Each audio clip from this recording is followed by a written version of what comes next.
नमस्कार। क्या भारतीय शेयर बाजार के लिए खतरे की घंटी बज चुकी है?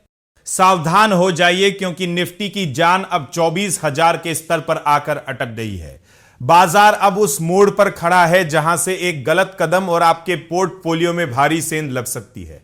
क्या यह सिर्फ एक मामूली गिरावट है या फिर किसी बहुत बड़े क्रैश की शुरुआत? आज के इस बेहद हाई एनर्जी और चौंकाने वाले बुलेटिन में हम शेयर बाजार के उस खौफनाक सच का खुलासा करेंगे जिसने दिग्गज निवेशकों की भी रातों की नींद उड़ा दी है। वीडियो को अंत तक देखिएगा, क्योंकि आज हम उन ट्रिगर्स की बात करेंगे जो इस हफ्ते बाजार में बड़ा विस्फोट कर सकते हैं।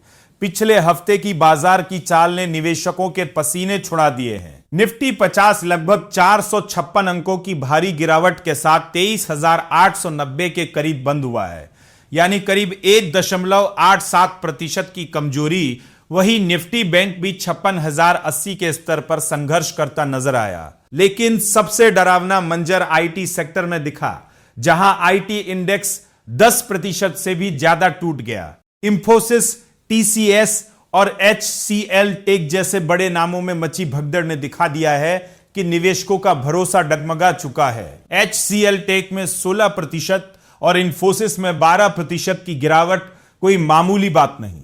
हालांकि नेस्ले इंडिया और डॉक्टर रेड्डीज जैसे डिफेंसिव शेयरों ने सहारा देने की कोशिश जरूर की, लेकिन बाजार का मूड पूरी तरह नकारात्मक बना हुआ है। आखिर बाजार की इस बर्बादी के पीछे का विलेन कौन है? पहला बड़ा कारण है कच्चे तेल की आग। ब्रेंट क्रूड पिछले हफ्ते 11% उछलकर $106 प्रति बैरल के करीब पहुंच गया है। दूसरा बड़ा झटका है रुपए की कमजोरी, जो डॉलर के मुकाबले 94.25 के ऐतिहासिक निचले स्तर तक जा गिरा है। और सबसे घातक साबित हो रही है विदेशी निवेशकों यानी एफआईआई की बेवफाई। अकेले अप्रैल महीने में विदेशी निवेशकों ने 56,000 करोड़ रुपए से ज्यादा के शेयर बेचकर बाजार से अपना हाथ खींच लिया है। जब बड़े खिलाड़ी मैदान छोड़कर भागने लगे तो समझ लीजिए कि संकट गहरा है। अब निफ्टी 23,900 के क्रिटिकल लेवल पर है, और अगर यह टूटा तो बाजार सीधे 23,550 के पाताल तक जा सकता है।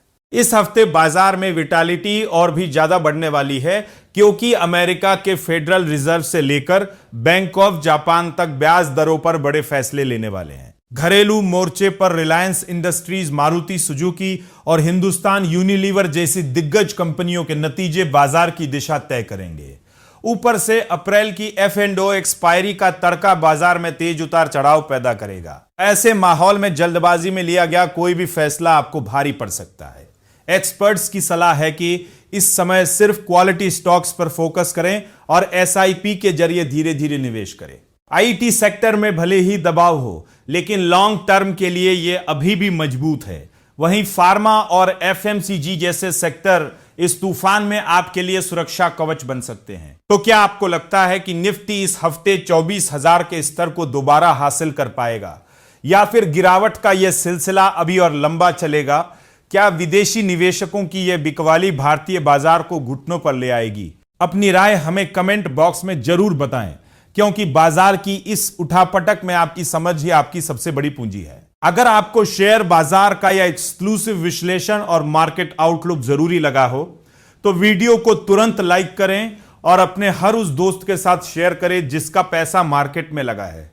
बिजनेस और शेयर बाजार की हर सनसनीखेज और सटीक खबर को सबसे तेज अंदाज में समझने के लिए हमारे टेकनेट इंडिया चैनल को अभी सब्सक्राइब करें और बेल आइकन दबाना बिल्कुल न भूलें। बने रहिए हमारे साथ। यह वीडियो सिर्फ एजुकेशनल मकसद के लिए है। इन्वेस्ट करने से पहले कृपया अपने फाइनेंशियल एडवाइजर से सलाह लें। नमस्कार, धन्यवाद।